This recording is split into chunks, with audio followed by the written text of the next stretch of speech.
Iblis hanya satu, dan iblis tidak diciptakan oleh Tuhan. Semula iblis adalah malaikat kudus yang tinggal di sorga. 3 malaikat pemimpin utama di sorga adalah Mikael, Gabriel, dan Lucifer. Ketiga malaikat itu diberi kekuatan atau energi yang besar dan kuasa yang besar. Karena Lucifer memiliki energi dan kuasa yang besar, maka Lucifer berubah menjadi sangat sombong. Kesombongan Lucifer yang berlebihan itulah yang menjadikan pikirannya pikiran yang sangat jahat.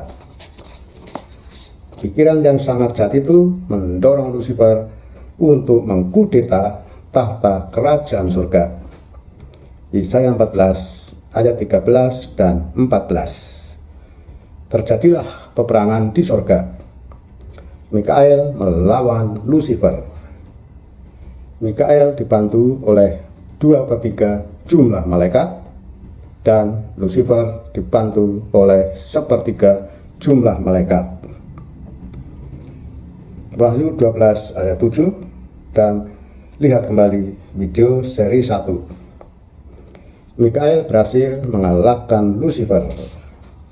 Lucifer dan 1/3 jumlah malaikat dilempar ke bumi. Wahyu 12 ayat 9. Lucifer dan 1/3 jumlah malaikat melintas di langit, terlihat seperti kilat. Lukas 10 ayat 18. Yesus melihat kilat itu yang melintas di langit, yaitu jatuhnya Lucifer dan 1/3 jumlah malaikat sebelum sampai ke bumi. Yesus melihat, sebab Yesus sendiri yang melempar Lucifer. Di langit terlihat kilat yang cahaya memanjang. Itu adalah dari bawah ke atas. Yang di bawah adalah energi yang dimiliki oleh Lucifer, diikuti oleh energi-energi yang dimiliki oleh 1/3 jumlah malaikat. Kilat itu melintas sangat cepat, karena kecepatan cahaya adalah 300.000 km per detik. Di bumi, Lucifer dikenal sebagai iblis. Iblis hanya satu. Nama lain dari iblis adalah si ular tua, Satan, S-A-T-A-N. Bedakan dengan setan, naga besar, Babil besar, pelacur besar, Beelzebul, pembunuh sejak semula, bapak segala dusta, pendakwa, penguasa dunia, dan bintang wajar dalam kurung yang jatuh. Iblis disebut bintang wajar yang jatuh sebab setiap dini hari antara jam 02.00 sampai jam 04.30 iblis mengelilingi bumi. Ayub 1 ayat 7 dan 1 Petrus 5 ayat 8. 1/3 jumlah malaikat adalah sama dengan 1/3 jumlah bintang-bintang di langit. Wahyu 12 ayat 4. 1/3 jumlah malaikat menjadi malaikat jahat. Malaikat jahat adalah anak buah dari iblis. Anak buah iblis adalah setan-setan dan roh-roh jahat. Sedangkan 2/3 jumlah malaikat di surga dikenal sebagai malaikat yang baik. Iblis memberi nama setan-setan dan roh jahat adalah nama kelompok. Efesus 6 ayat 12. Ke-1, penghulu-penghulu. Penghulu-penghulu adalah setan-setan tingkat tinggi yang berasal dari malaikat-malaikat tingkat tinggi. Yang 2, penguasa-penguasa. Penguasa-penguasa adalah setan-setan tingkat sedang yang berasal dari malaikat-malaikat tingkat sedang. Yang ketiga, Pemerintah adalah roh-roh jahat yang wilayah kerjanya di daratan dan wilayah kerjanya di lautan. Roh-roh jahat ini adalah setan-setan tingkat rendah yang berasal dari malaikat-malaikat tingkat rendah. Yang keempat, roh-roh jahat di udara adalah roh-roh jahat yang wilayah kerjanya di udara, yaitu setan-setan tingkat rendah yang berasal dari malaikat-malaikat tingkat rendah. Jadi, setan-setan dan roh-roh jahat tidak memiliki nama pribadi. Setan-setan dan roh-roh jahat memiliki nama kelompok. Nama kelompok tergantung tingkatan energi dan kuasanya. Seperti tadi, penghulu adalah setan-setan tingkat tinggi, kuasa dan energinya paling tinggi. Energi dan kuasa penghulu adalah paling tinggi, sedangkan energi dan kuasa penguasa adalah di bawah penghulu. Pemerintah atau roh-roh jahat memiliki energi dan kuasa di bawah penguasa.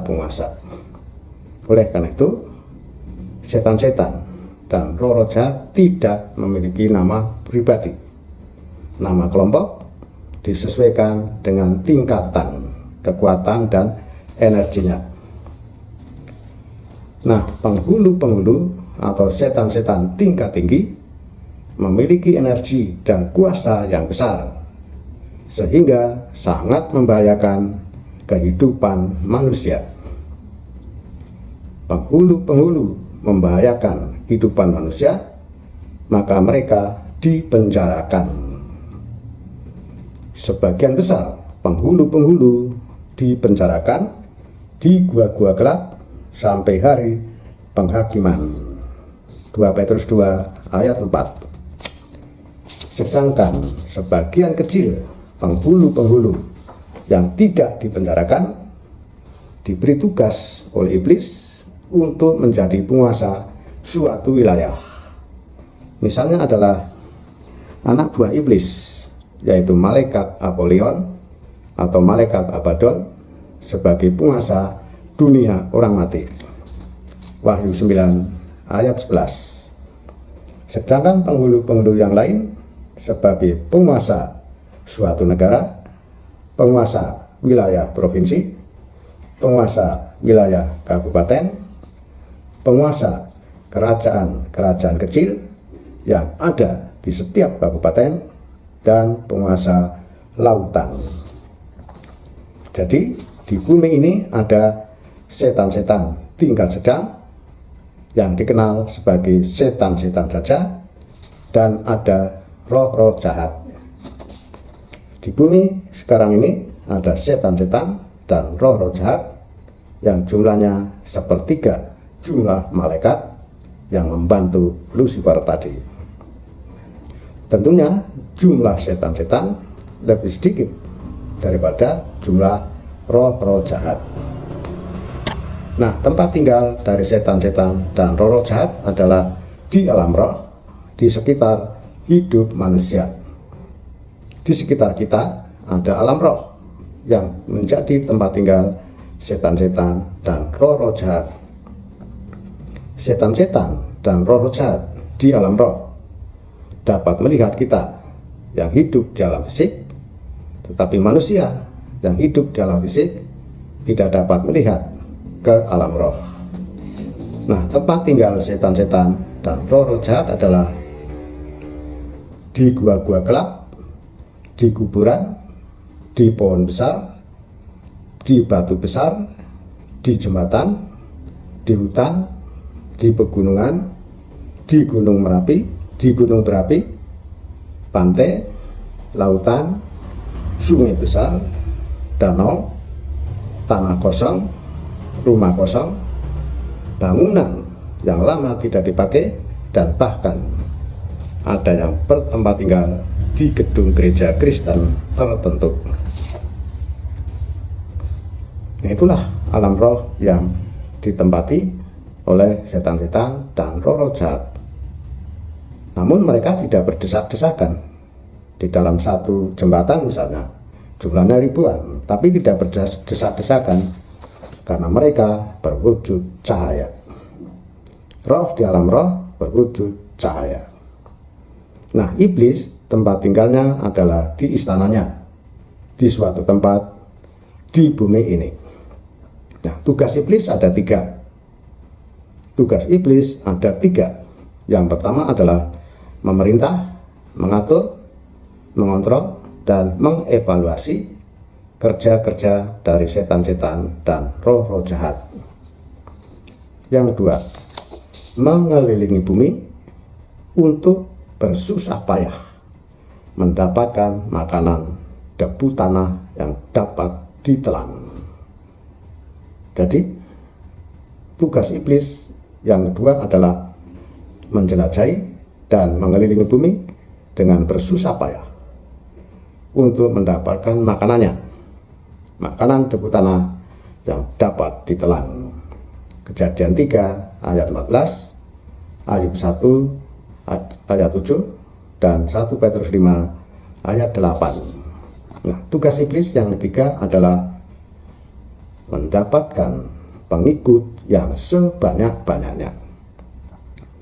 Pengikut sebanyak-banyaknya untuk dijadikan makanannya. Makanan iblis adalah debu tanah manusia.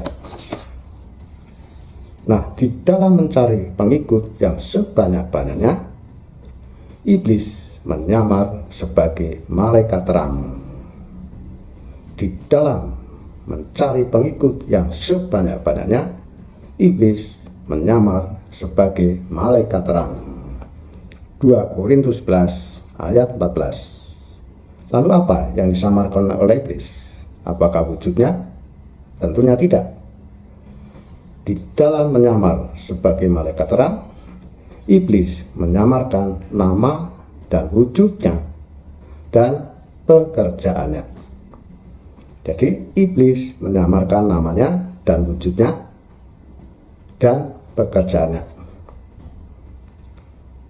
Itulah karakter dan cara kerja iblis.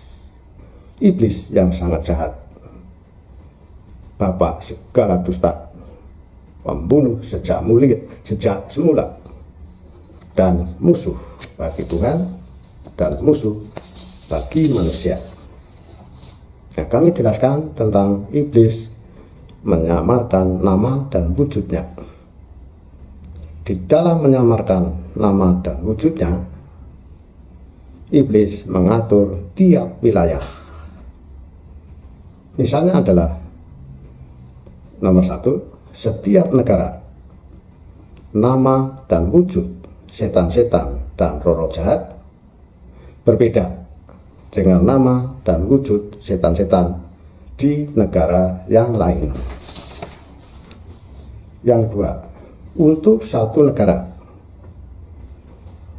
di dalam satu wilayah tertentu, nama dan wujud setan-setan dan roh-roh jahat berbeda dengan nama dan wujud setan-setan dan roh-roh jahat di wilayah yang lain. Misalnya di Indonesia, kami ambil contoh yang di Pulau Jawa dan Pulau Kalimantan. Ini hanya sekedar contoh saja. Di Indonesia, nama dan wujud setan-setan di Pulau Jawa sangat berbeda dengan nama dan wujud setan-setan dan roh-roh jahat di Pulau Kalimantan. Contohnya di Pulau Jawa, kami beri contoh setan-setan dan roh-roh jahat yang sering muncul ke dunia dan dilihat oleh manusia. Yang pertama di Pulau Jawa adalah Nyi Roro Kidul. Nah, Nyi Roro Kidul ini adalah perempuan dewasa yang sangat cantik, berpakaian Jawa, kadang juga berpakaian putih, layaknya seorang manusia. Nah, Nyi Roro Kidul ini adalah penguasa Laut Selatan dan sekaligus penguasa Indonesia. seluruh setan-setan dan roh-roh jahat di seluruh Indonesia memberikan laporan keberhasilan kerjanya kepada Nyi Roro Kidul. Nah, Nyi Roro Kidul ini melaporkan kepada iblis pada saat wajar menyingsing. Setiap wajar, iblis datang mengelilingi Indonesia. Yang dua adalah Gendurwo. Gendurwo ini adalah nama kelompok. Gendurwo sebagai penghulu yang tidak dipenjarakan tadi. Nah, wujud Gendurwo adalah seorang laki-laki dewasa, besar, hitam, dan tinggi. Nah, Gendurwo ini adalah penguasa kerajaan Gendurwo. Jadi setan-setan dan roh-roh jahat yang menjadi bawahannya berkumpul dalam satu kerajaan Gendurwo. Hanya saja tubuhnya lebih kecil daripada Gendurwo yang sering nampak. Nah, Gendurwo ini adalah penguasa Pulau Jawa. Pusat kerajaan Gendurwo di Jawa Tengah Barat Daya. Jadi setan-setan dan roh-roh jahat sepulau Jawa laporan dulu kepada Gendurwo itu. Demikian juga setiap pulau besar itu ada penguasanya. Yang ketiga adalah kuntilanak. Kuntilanak adalah wujud perempuan bersayap dan dapat terbang. Nah, kuntilanak ini adalah penghulu kerajaan kuntilanak. Roh-roh jahat maupun setan-setan tidak memiliki jenis kelamin, tapi iblis pintar, licik untuk mengelabui manusia. Kadang tadi berwujud perempuan, kadang berwujud laki-laki, kadang berwujud binatang. Yang keempat adalah tuyul. Tuyul ini bukan setan, tetapi roh-roh jahat. Operasinya biasanya berdua, anak kecil, dan ini adalah pekerja. Satu kerajaan tuyul adalah roh-roh jahat. Pemimpinnya adalah penghulu. Nah, ini biasa dipelihara orang untuk mendapatkan kekayaan. Nah, tuyul ini mencuri uang beneran, bukan uang gaib. Dan biasanya mencurinya itu tergantung perintah dari yang memelihara. Tergantung perintahnya, mau kemana, ke dusun mana, kemana, ke pasar atau kemana, itu tergantung yang punya. Nah, tuyul ini penguasanya adalah penghulu. Nah, jika tuyul ini tertangkap, maka penguasa pemimpinnya dialah yang akan membantu. Demikian juga kalau ada yang lain, setan-setan atau roh jahat yang terkena atau tersantet kena manusia, tertangkap atau karena disakiti oleh manusia, nah itu yang bantu adalah penguasanya. Nah, yang wujud binatang tidak kami jelaskan satu persatu. Yang seprofesi dengan tuyul adalah beruang hitam, kadang-kadang berwujud beruang hitam, babi ngepet, ular besar dan panjang, kemudian monyet. Nah, ini adalah profesinya, tetapi tingkatannya yang berbeda. Nah, kalau yang tuyul tadi adalah roh jahat, sehingga di dalam mengambil uang itu jumlahnya kecil. Ya, tapi kalau sudah setan yang dipelihara, misalnya seperti babi ngepet, itu jumlahnya besar yang diambil, karena tingkatan energi dan kuasa yang dimiliki setan lebih besar dari energi dan kuasa yang dimiliki oleh roh-roh jahat. Nah, misalnya juga kalau orang yang terkena santet itu pada umumnya akan di rumah atau di halaman itu datang, atau di kamar mandi atau di tempat tidur itu muncul binatang yang dikirim oleh dukun santet itu. Ya, misalnya belatung, lintah, kelabang, tawon, dan binatang-binatang yang menjijikan. Nah, kalau itu orang yang terkena santet, ada yang dapat menyembuhkan. Kan setan yang dikirim tadi kalah. Nah, maka akan 7 roh yang lebih jahat akan menyerang orang yang menyembuhkan. Itulah serangan balik, atau di dalam Alkitab itu adalah kembalinya 7 roh yang lebih jahat. Oleh karena itu harus berhati-hati kalau kita menangani orang yang terganggu, kesurupan, atau kena santet. Harus betul-betul kita memiliki karunia yang diberikan oleh Tuhan, yaitu karunia untuk mengusir roh jahat dan mengalahkan setan-setan. Kemudian di Pulau Kalimantan, ini kami ambil dari sumber bacaan yang Kunten Kalimantan, karena kami tidak tahu gitu. Yang pertama adalah Takau. Ini hantu berwujud manusia dan kadang berubah, dilihat sebagai kucing. Nah, inilah iblis menyamar sebagai malaikat terang. Kadang dilihat oleh seseorang berwujud manusia, orang lain melihat berwujud kucing. Nah, itu supaya orang itu tidak percaya, untuk mengelabui, untuk menipu orang itu. Nah, kalau setan dan roh jahat muncul malam hari atau sore hari, itu mau mencobai, mau mengganggu, mau menipu, mau mengajak jadi temannya, mau merayu. Harus berhati-hati kalau kita melihat yang seperti itu. Nah, kemunculan setan atau roh jahat dari alam roh ke dunia, makhluk roh itu semua bisa muncul ke dunia. Karena apa? Karena semua makhluk roh memiliki energi dan kuasa. Seperti Tuhan Maha Kuasa. Tuhan berbuat apapun sesuai dengan kehendaknya pasti terjadi.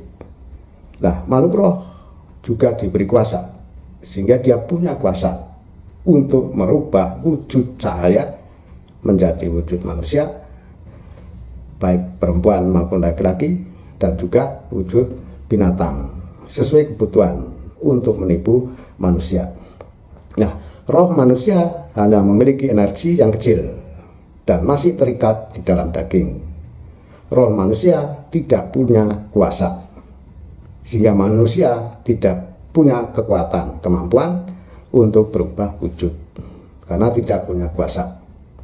Nah, ketika setan-setan dan roh-roh jahat keluar dari alam roh, masuk ke dunia fisik, mereka juga energinya berkurang.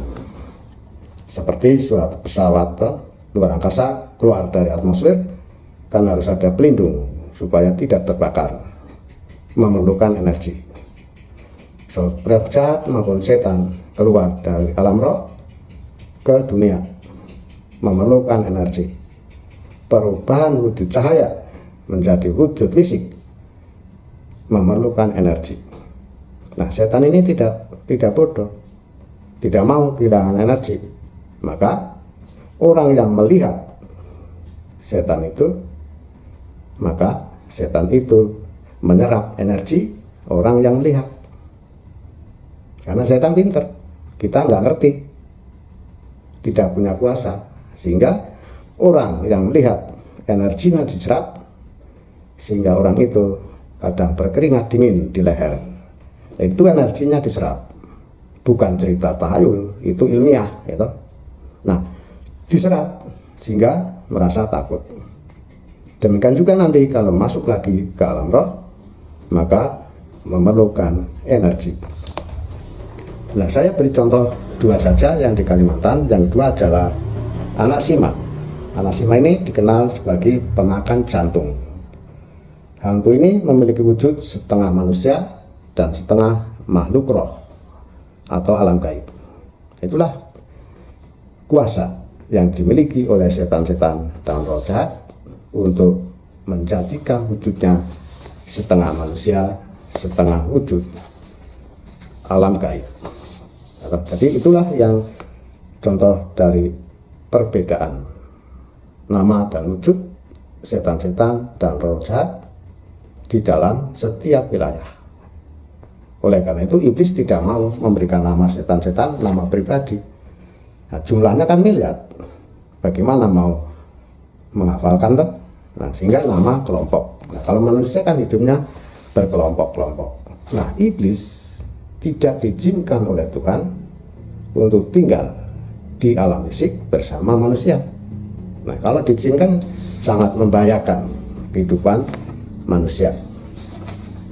Nah, kenapa iblis menyamarkan nama dan wujudnya? Iblis memiliki tujuan di dalam menyamarkan nama dan wujudnya. Tujuan yang pertama adalah agar orang-orang tidak percaya adanya iblis, setan, dan roh jahat.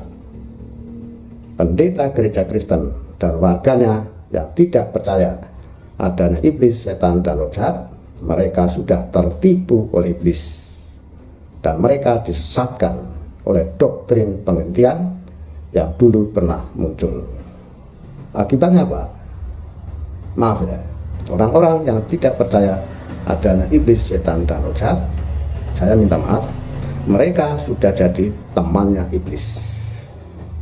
Menjadi temannya iblis tentunya di dalam hidupnya sudah sesuai dengan apa yang dikehendaki oleh iblis. Oleh karena itu saat ini di dalam kehidupan bangsa kita sangat memprihatinkan, termasuk di dalam gereja-gereja Kristen terjadi sangat marak pelanggaran hukum Taurat ke-1, ke-6, ke-7, dan ke-8. Keempat, pelanggaran hukum Taurat itu pelakunya sangat sulit untuk bertobat dan terkena kutuk 3-4 turunan. Nah, yang kedua adalah agar orang-orang tidak percaya penampakan nama dan wujud setan-setan dan roh-roh jahat seperti tadi. Jadi kan banyak orang yang diceritain, wah itu hanya tahyul, hanya ini dan itu. Orang yang tidak percaya adanya setan, iblis, dan roh jahat, bagi iblis nggak pengaruh apa-apa. Iblis malah senang. Iblis lebih mudah mencobai orang-orang yang tidak percaya adanya iblis, setan, dan roh jahat. Nah, sedangkan yang ketiga adalah agar orang-orang tidak percaya akan tanda-tanda dan mukjizat yang dibuat oleh iblis. Iblis membuat tanda-tanda dan mukjizat tidak dilakukan sendiri, tetapi menyamar sebagai malaikat terang, memakai orang-orang tertentu, yaitu dukun-dukun dan orang pintar berilmu gaib. Inilah tujuan iblis menyamarkan namanya dan wujudnya untuk menyamar sebagai malaikat terang. Nah, untuk iblis menyamarkan pekerjaannya, sebaiknya kita ikuti pada pembahasan selanjutnya. Nah, dengan mengerti, memahami karakter dan cara kerja iblis, maka kita senantiasa akan berjaga-jaga dan memiliki kewaspadaan yang tinggi, sehingga kita dapat mengalahkan pencobaan dari musuh kita yang tidak kelihatan, yaitu setan-setan dan roh-roh jahat. 1 Petrus 5 ayat 8 dan Efesus 6 ayat 12. Terima kasih. Tuhan Yesus memberkati.